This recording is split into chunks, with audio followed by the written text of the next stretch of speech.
22 तारीख का वो मंजर क्रिएट करने की कोशिश करेंगे। ये वही इलाका है जहां ये आतंकी घटना हुई। जो लोग छुट्टी मना रहे हैं, जो खुले में वादियों का आनंद ले रहे हैं, आसपास अफरा तफरी मच जाती है, लोग भागते हैं, लोग भागना चालू कर देते हैं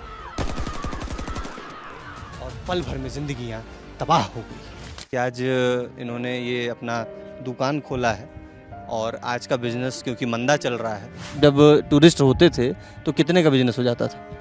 तब तो हो जाता था 2-3 हज़ार रुपये बन जाते थे। और आज अभी तक कितना बन पाया? बने भी नहीं किया अभी तक तो, जब से वो हादसा हुआ है। हम पूरे देशवासी पाकिस्तान के ऊपर थूकना चाहते हैं। अब टाइम आया है उस पाकिस्तान को तबाह करो ताकि आइंदा हिंदुस्तान के अवाम के ऊपर जुल्म ना हो। जुलूस भी निकले और कश्मीर, पूरा कश्मीर बंद था। कई घरों में खाना नहीं खाया गया। कोई हिम्मत नहीं है, वो यहाँ आए, हमको इजाज़त देते हैं, हम उनको सबक सिखाएंगे। हमारे छोटे बच्चे उनको सबक सिखाएंगे और वो भी पत्थरों से। जब भी कश्मीर तरक्की के रास्ते पे चलने लगता है तभी कोई ना कोई ऐसा कोई वाकया पेश आता है कि जिससे कश्मीर फिर 10 साल पीछे चला जाता है। बैसरन घाटी का वही रेंज है जिसके ठीक पीछे, दुर्गेश एक बार आप मेरे बाएं साइड पीछे दिखाइए, जहाँ पे ये पहाड़ियाँ हैं, उन पहाड़ियों पे आप एक बार गौर कीजिए, एक बार जूम कीजिए। जो आपको चीड़ के जंगल, चीड़ के पेड़ दिखाई दे रहे हैं, इसके ठीक पीछे वो जगह है, इसके ठीक पीछे वो जगह है जहाँ पे ये घटना हुई। राजनीति होती रहेगी, घटनाएं आएंगे जाएंगे, लेकिन इस तरीके की घटना, इस तरीके की घटना, इस तरीके की बर्बरता इस देश ने शायद ही कभी देखी।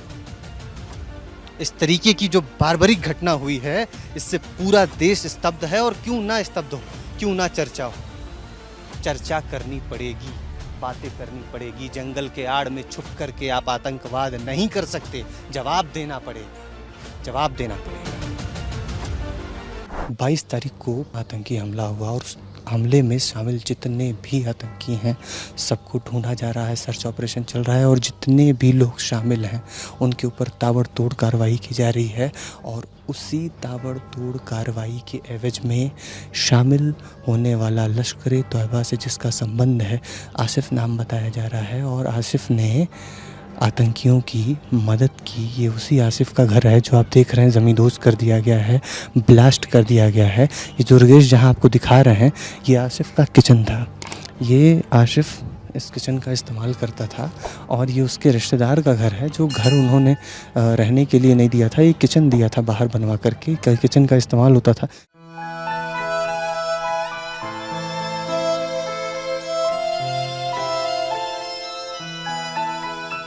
यहाँ पे जो टूरिज़्म, जो कि जीडीपी का 7 से 8% है, वो टूरिज़्म पे बहुत बड़ा फ़र्क पड़ा है।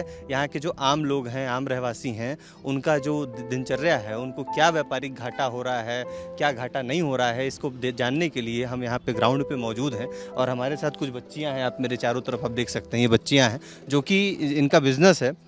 किस चीज़ का बिज़नेस है आपका? कीरिंग्स बेचते हैं, किचन्स पे नेम बनाते हैं। किचन्स पे नेम बनाते हैं? हाँ। कहाँ से सीखा ये तो यहीं से है, कश्मीरी श्रीनगर से माल लेते हैं, इस पे कीरिंग पे नेम वगैरह लिख के देते हैं। टूरिस्ट वगैरह लेते हैं ना, गिफ्ट वगैरह करने के लिए। जब टूरिस्ट होते थे तो कितने का बिजनेस हो जाता था?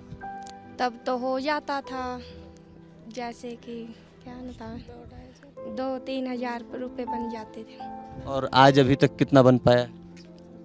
अभी तक तो 10 बने भी नहीं किया अभी तक तो। जब से वो हादसा हुआ है तो अब थोड़ी दिक्कत हो रही है। टूरिस्ट भी पीछे से डरा हुआ है, अभी कहाँ आए, अभी इतना है, ये है।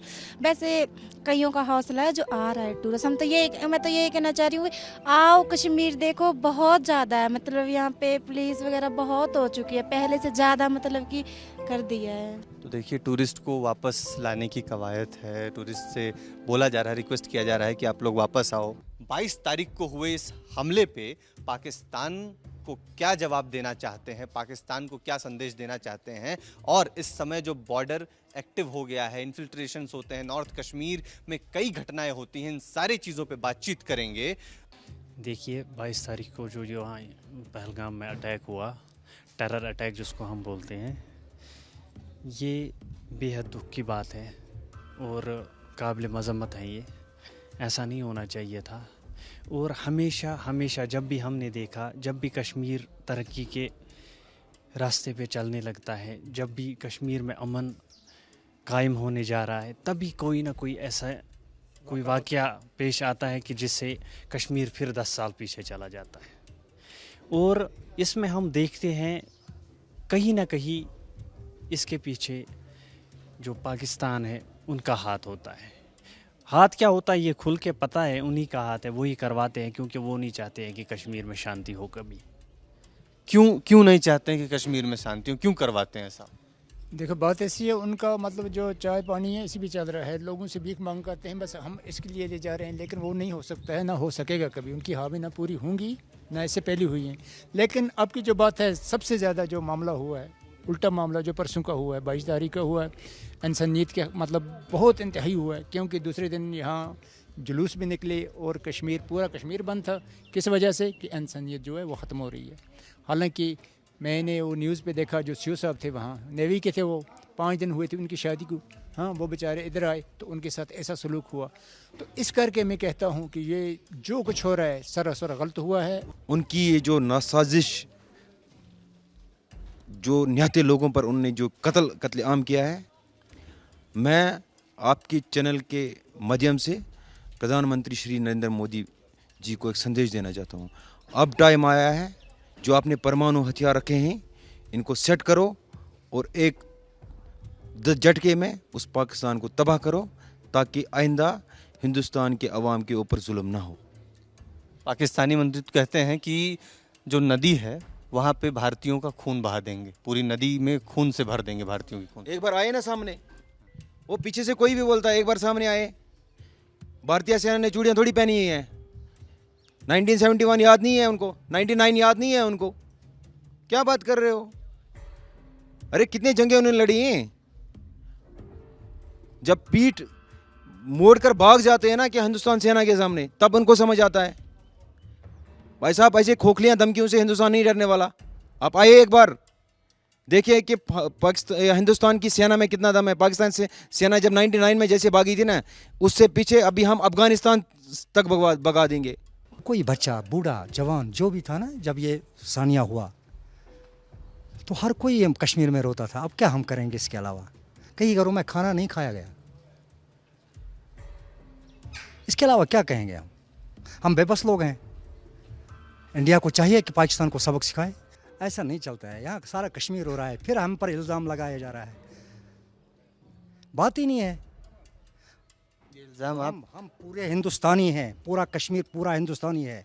हर कोई माँ, हर कोई बाप, हर कोई बच्चा, हर कोई रोता था जो सानिया पहलगाम में हुआ है। कुरान में कहीं नहीं लिखा है कि किसी मासूम को मारो। टारगेट करके मारा गया है, क्या ये सच है? लेकिन जो हुआ है वो गलत हुआ है। क्योंकि जो अगर उन्होंने टारगेट भी किया होगा, अगर उन्होंने धर्म पूछ के भी किया, ये भी इन्होंने गलत किया। हमारे इस्लाम में ये कहीं नहीं है, कहीं भी नहीं लिखा है, किसी किताब में नहीं लिखा है। ऐसी गलत तालीम उन्हें दे कौन रहा है? गलत तरीके से उन्हें कौन बरगला रहा है? गलत तालीम से वो पाकिस्तान बरगला रहा है, और कौन हो सकता है? वही इस वक्त पूरी दुनिया में छाया हुआ है कि वो मिलिटेंसी का गढ़ है, वो उनका घर है। ये तो कन्फर्म है, इसमें दूसरी राय ही नहीं है। देखिए, आम कश्मीरी भी गुस्से में है और ख़ुद सबक सिखाने की बातें कर रहा है। अगर आपको ये माहौल समझना है तो आपको ग्राउंड पे आना पड़ेगा, या फिर ग्राउंड पे खड़े लोगों की बात सुननी और समझनी होगी। ग्राउंड रिपोर्ट के ज़रिए जानना होगा कि असल में यहाँ पे माहौल कैसा है। नॉर्थ कश्मीर जो कि हमेशा से एक्टिव जोन रहा है, जो कि हमेशा से हेडलाइन में रहा है, कीवर्ड्स में हमेशा ट्रेंड करता रहा है, आज नॉर्थ कश्मीर में जो लोग हैं वो इतने गुस्से में हैं, वो अपना गुस्सा जाहिर कर रहे हैं और सीधा बोल रहे हैं कि पाकिस्तान, अगर इंडियन आर्मी अगर एक बार हमें बुला ले तो भी हम जाकर के पाकिस्तान को सबक सिखा करके चले आएंगे। वीडियो जर्नलिस्ट दुर्गेश साहू के साथ मैं प्रत्यक्ष दुबे, विस्तार न्यूज़ के लिए।